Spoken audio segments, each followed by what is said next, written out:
তো এই যে বার্থডে বয় বেলুন টেলুন ফোলানো হয়ে গেছে, বসে পড়েছে কেক কাটার জন্য টেবিলে।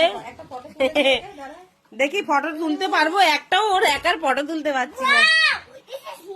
তোর পাপা কেক বার করছে, ওই দেখো টেবিলে কেক রাখবো, কেকই তো উল্টে দিচ্ছে।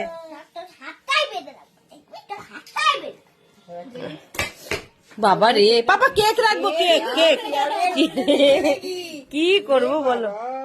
দাও দাও দাও, এই তো এই যে বাবা, এই যে পাপা, এই যে এই যে এই যে শোনা, তুই ওর হাতটা ধরে রাখো, ওর হাত ধরে রাখো, শোনা হাতটা ধরে রাখো, ছেড়ে দে, ছেড়ে মুখ দেবে না। কি অবস্থা এরকম প্রথম বার্থডে এরকম হাত দাঁত।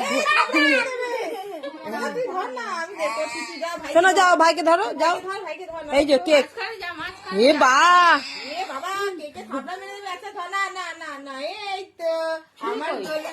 এই যে দাঁড়ো, ক্যান্ডেল জ্বালাবে তো। এই যে কেক কাটিং ফটো তুলছি, কেক মানে আচ্ছা ছেড়ে দাও, ছেড়ে দাও, ছেড়ে দাও, দাঁড়া ওটা ধরিয়ে টরিয়ে তারপরে ওর সামনে দেবো। আর আমার অবস্থায় মাস্ক পরে ওকে একটু তাকানোর জন্য দিলাম। বাবা বলে আমার কেক দাও, কেক দাও। সবাই সেজে গুজে বিয়ে বাড়ি গেছিল তো, তাই না সেজে গুজে। ই বাবা, ই বাবা, ই বাবা।